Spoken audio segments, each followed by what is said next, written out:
Hello, cheers viewers and listeners. Welcome to another episode of the Hive Tribe Podcast. And today's episode promises to be really exciting. Today we are going to be talking about agriculture technology, AgriTech. Very promising area in a part of the world. As a matter of fact, in Africa, Ghana stands out to be the leader in AgriTech, per statistics. And I'm Japheth Selorm. As usual, I'll be your host for this episode also. And I have someone who's a key expert in the area of AgriTech, a researcher for that matter, and the developer of technology in AgriTech. So over here with me is Master Collicent Akrofi, right? Yeah. So welcome to the Hive Tribe Podcast. Thank you very much. It's a great privilege to be here. Privilege to have you too. So AgriTech, agricultural technology, statistics show that 60% of the arable land, that's land that is uncultivated, in the whole world, is situated in Africa. Yeah. That's some overwhelming statistics. Yeah, quite interesting. You know, you find out that especially in Ghana, the backbone of our economy is agriculture. Apart from the GDP, many of our people are employed in the field of agriculture. Yeah. What are your thoughts on the intervention of technology? We are seeing precision farming with the advent of artificial intelligence coupled with Internet of Things. Drones coming in play. A lot of trends coming up. What would you highlight on as some top trends in the AgriTech space? Okay, thank you very much, Japheth. As you rightly mentioned, the backbone of Ghana's economy is agriculture. Agriculture contributes immensely to the GDP of Ghana. Precisely, yeah. And then most of our youths are engaged in agriculture, agribusiness, and then it employs most people, even more than the white collar jobs and all that. Yeah. So, in the field of agri-technology, trending technologies that are revolutionizing how we do agriculture has to do with, for example, IoT or the Internet of Things, where we have smart sensors in farmlands or in fish ponds or connected to plants that allows us to collect real-time data on plants, on fishes, on the soil conditions. And then these metrics are used to make predictive analysis and then decisions in relation to our farms and then all that. We also have the advent of robotics. Yeah. So where we have robots who are engaged in seed planting. Quite amazing. Amazing indeed. Yeah. Where the robots can map out. I remember when I was planting corn seeds. Back then.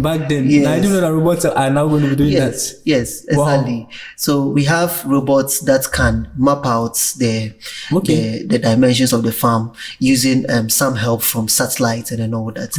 And then based on the mapping that the robot is able to do, the robots can carry out the seed planting accurately, more precise than humans in a matter of a few minutes. Wow. A few minutes, yeah. So there is this company that works on seed planting robots, 3Farmit Robotics. Yes, yeah. One of their prototypes that they built was a robot that is able to plant like close to an acre of land. Wow. Or even more within 20 minutes. 20 minutes. You have planted your 1 acre. Yes. And then that is mind blowing. 4 plots. Yes. Just for emphasis. Yeah. Within 20 minutes. And something like this, it helps increase or reduce the labor on the farmer and then increases productivity. Yeah. Another thing that we can talk about is in the area of edge computing. So we have robots who are supposed to act. But just for clarification, when we talk of edge computing, what does it basically mean to the average person? Okay. So edge computing basically is we are trying to create or bring the data or data processing and data analytics so close to the end users. so that we would be able to do predictive analysis and then real-time processing as fast as possible. So it has been in existence for a very long period of time. It is not a new technology, but because we now have autonomous robots who are supposed to make decisions in an instance as and when the activities are unraveling or happening. Instead of it being all the way in the cloud. All the way in the cloud. So now we try to bring edge servers closer to edge devices so that data processing can be faster. And then also to enable offline capabilities and then all that. Yes. So that a robot that is planting seed on the field. So the latency for transferring data from the robot to the cloud is quite long. So to reduce the latency, that is the time. Yeah, the time that information travels from the robot to the server, and then also getting feedback from the server is quite long. So to reduce that is where we employ edge computing. Yes, so that we reduce latency, and then we also allow the robots to do real-time information processing to make real-time decisions. It is being employed in the field of autonomous vehicles and then all that. And then in the area of agriculture, where we are now employing robots to plant, to water, to apply fertilizers even. Wow. Yes. Now then we don't need human farmers again. What do you think? They are also still important because most of these technology would still need at least some form of human technicians or experts to operate them. Yes. And one other interesting or amazing trend in the field of AgriTech is variable rates technology. Wow, variable rates technology. What does that mean? Yeah, so variable rates technology is where we use artificial intelligence to check, for example, like soil conditions, and then administer fertilizer or even irrigation systems or even water in the amounts that the plant needs actually. Wow. Yes. So you know that in our localized or in our traditional way of doing farming, there is a way that you can over-fertilize a plant. Exactly. And then it can cause the plant to die. Every plant and the fertilizer it needs. Yes. Even in fish farming, there is an amount of feed that you are supposed to administer to the fish, depending on the weight of the fish, depending on the conditions of the pond, depending on the pH, the temperature, and then all that. So with the use of artificial intelligence, we are able to administer these things in the right proportions. Precision. That it will not affect the plant or the fish, and then will also improve the yield, and then whilst also conserving the farmer's resources. Amazing. Yeah. Wow. Some interesting trends indeed. Yeah, exactly. Interesting trend. So, I mean, these are trends which are clearly amazing. Yeah. And I mean, you're just thinking, what next now? But I'll always say, and I'll keep saying that trends are happening, trends will keep happening. Yeah.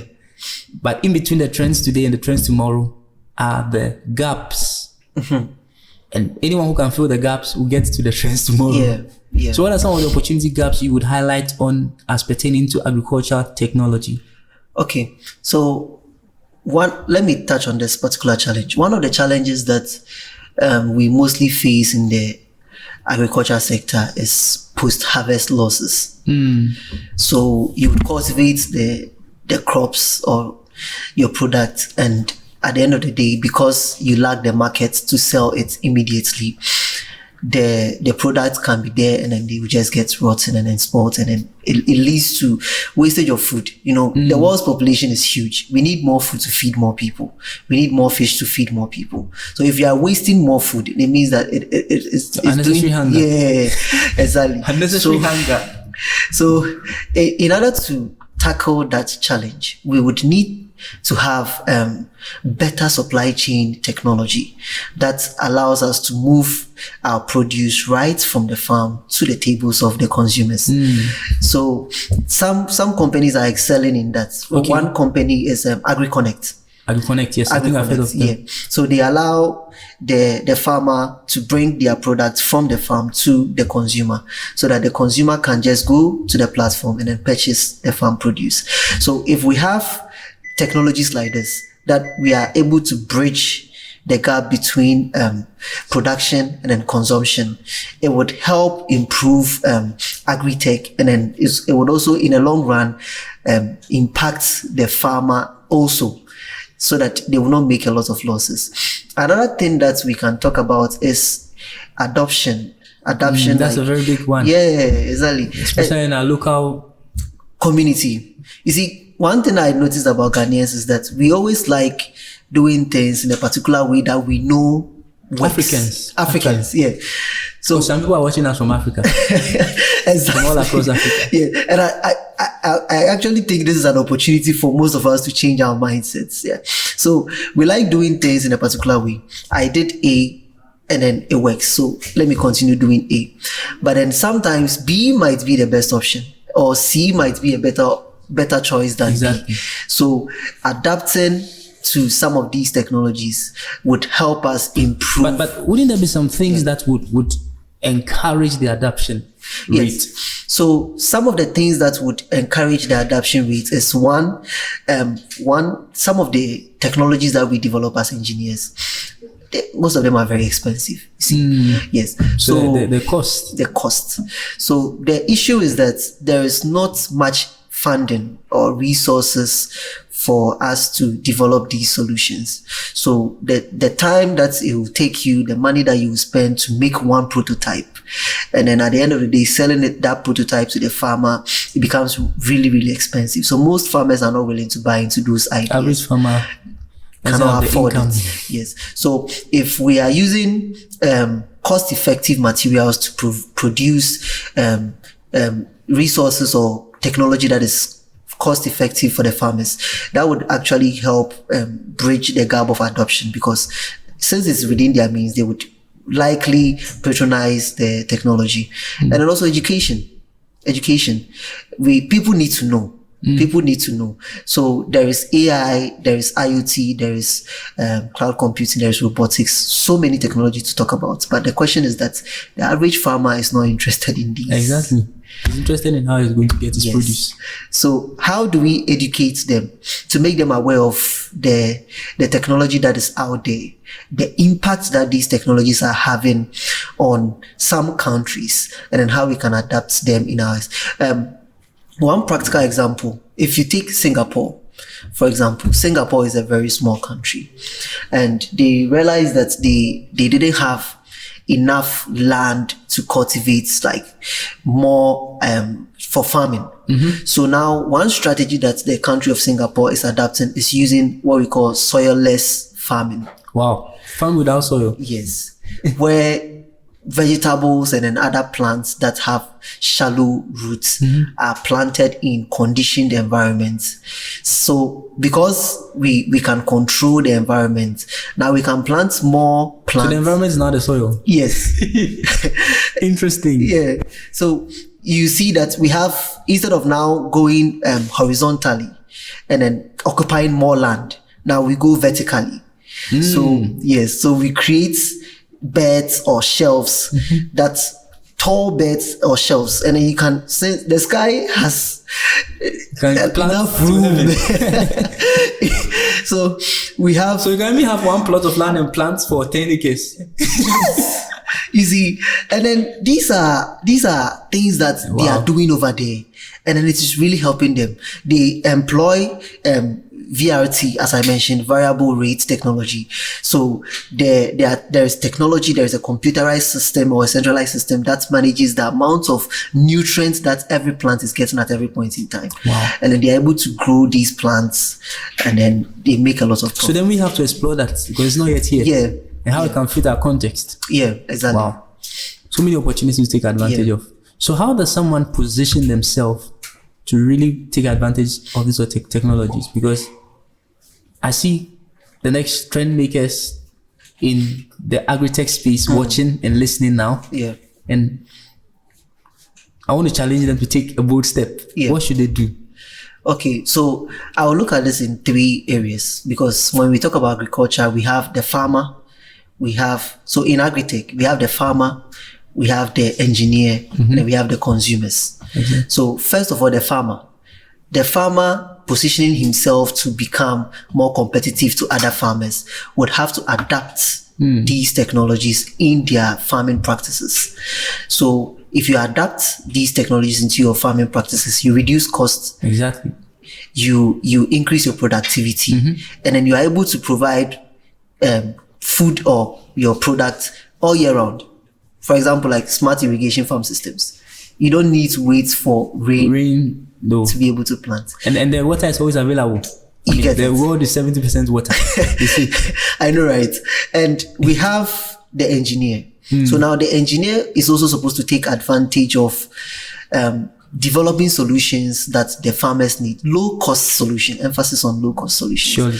Low cost solutions, using materials that are not really expensive, but actually do readily available. Yes. And then we have the consumer. So the consumer should also be aware, because you see, we have our mothers, they'll tell you that or I don't like food that has been fertilized.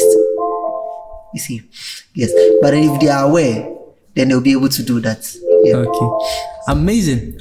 So,